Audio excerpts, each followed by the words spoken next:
Buenos días a todos. Gracias por vuestra asistencia en la mañana de hoy.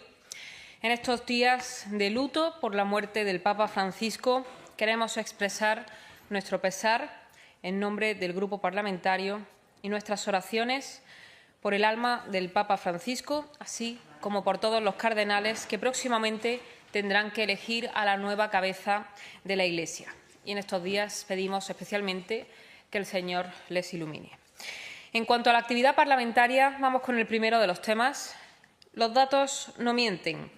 España ya es el país de la Unión Europea que más detenciones por terrorismo islamista lleva a cabo, 84 en 2023, es decir, el 20% del total de la Unión. Nunca la policía ha detenido a más yihadistas desde los atentados del 11M y nunca los detenidos habían sido tan jóvenes. Contamos con ejemplos recientes como el sacristán asesinado por un yihadista en Algeciras en el año 2023 y este asesino, no lo olvidemos, se encontraba en situación irregular en España y además pesaba sobre él una orden de expulsión que jamás se ejecutó.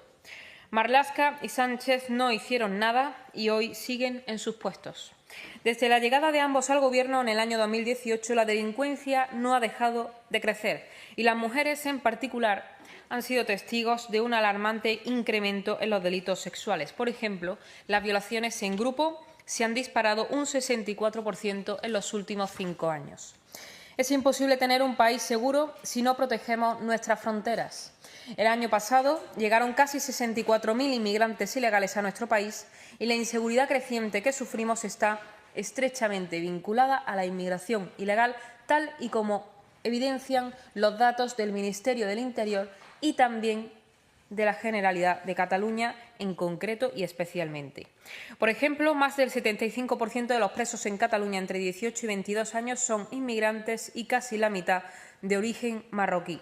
Por eso conviene prestar mucha atención a los recientes indultos masivos concedidos por Marruecos y Senegal con motivo del fin del Ramadán. 1.500 presos en el caso de Marruecos y más de 1.100 en el caso de Senegal. Y con la política de fronteras abiertas del Gobierno no tenemos ninguna garantía de que estas personas no acaben en suelo español. También es alarmante cómo el CNI ha limitado su actividad en Marruecos desde hace más de 3 años. Hoy solamente mantiene una presencia mínima sin despliegue operativo en labores de inteligencia o contrainteligencia. Por ello, reclamamos el restablecimiento de la presencia del CNI tanto en Senegal como en Marruecos, dos países que, además de haber concedido indultos de manera discrecional, constituyen focos principales de inmigración ilegal a nuestro país.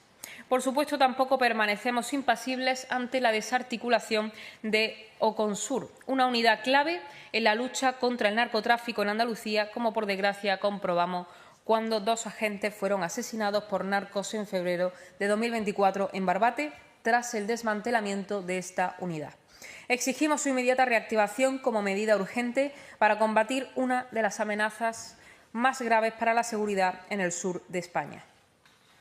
Como ustedes saben, la última semana que hubo pleno aquí en el Congreso, Vox realizó esa interpelación al ministro del Interior y, como consecuencia de esa interpelación, hemos registrado una iniciativa en la que exigimos el aumento del número de efectivos de la Fuerza y Cuerpos de Seguridad del Estado, una mejora en las condiciones laborales y salariales de los miembros de las fuerzas y cuerpos, la elaboración de un plan de refuerzo de las unidades dedicadas a la prevención y desarticulación de las conexiones entre inmigración ilegal y terrorismo yihadista, así como refuerzo de las dotaciones en Ceuta, Melilla y Canarias para garantizar la integridad de nuestras fronteras. También pedimos la eliminación de subvenciones a organizaciones y asociaciones vinculadas a la radicalización islamista o promuevan la inmigración ilegal, el cierre de todas las mezquitas y efectuar la reagrupación familiar de los menores no acompañados a sus respectivos países de origen. En definitiva, nosotros creemos que sin seguridad no hay libertad. Tenemos el derecho y, sobre todo, el deber de mantener nuestra comunidad política y nuestra identidad. Por otro lado, y en segundo lugar, queremos anunciar que hemos registrado una batería de preguntas dirigidas al Gobierno a propósito de la mal llamada resignificación del Valle de los Caídos, que no es otra cosa que la profanación de un lugar sagrado y de culto. Queremos saber si se ha alcanzado algún pacto entre el Estado y el Vaticano que permita reformar el acuerdo de 1979 entre el Estado español y la Santa Sede sobre asuntos jurídicos en el sentido de modificar el alcance de la inviolabilidad de los lugares de culto. En caso negativo, queremos saber en virtud de qué procedimiento se va a producir la profanación de la Basílica de la Santa Cruz del Valle de los Caídos, a la que como lugar de culto le es de aplicación el artículo 1.5 del mencionado acuerdo, según el cual los lugares de culto tienen garantizada su inviolabilidad y no podrán ser demolidos sin ser previamente privados de su carácter sagrado. También hemos preguntado sobre qué porcentaje de la superficie de la basílica se conservará como destinado al culto religioso tras verse afectado el mismo por las intervenciones para la mal llamada resignificación. Y además hemos registrado una iniciativa para la declaración de bien de interés cultural del Valle de los Caídos, solicitando la copia de las actas de las reuniones mantenidas entre el Gobierno y las autoridades eclesiásticas correspondientes en las que se hayan tratado cualquier tipo de cambio que afecte al recinto del conjunto monumental del Valle de los Caídos, así como todos los documentos en los que se haya podido plasmar las negociaciones o algún tipo de acuerdo relativo a este asunto. Y, en último lugar, asistimos a la enésima cacicada de un Gobierno que se cree, básicamente, que España es su cortijo. Ahora tenemos al fiscal general del Estado, que, como saben, está imputado por un delito de revelación de secretos, decidiendo sobre quién será el próximo fiscal de sala de delitos contra la Administración pública. Es decir, el fiscal que decidirá sobre el delito por el cual el propio fiscal general del Estado está imputado. El fiscal general debe dimitir de inmediato y, si no lo hace, debe ser cesado por el Gobierno. Esto es lo que debería ocurrir en cualquier país normal.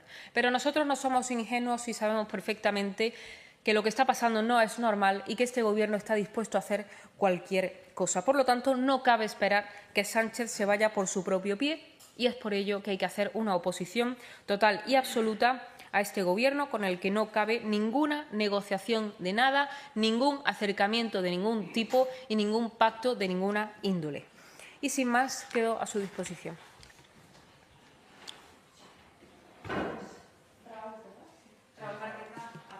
Hola, portavoz. Vuelvo al asunto que está marcando estos días, el fallecimiento del Papa Francisco. De cara al funeral, quería preguntarle si Vox considera que el Gobierno debería invitar a ese funeral al líder de la oposición, incluso hacerlo extensible a más líderes de España. Bueno, pues gracias por la pregunta, pero nosotros no creemos que tengamos que considerar nada al respecto sobre el protocolo que establece el Vaticano en estos casos.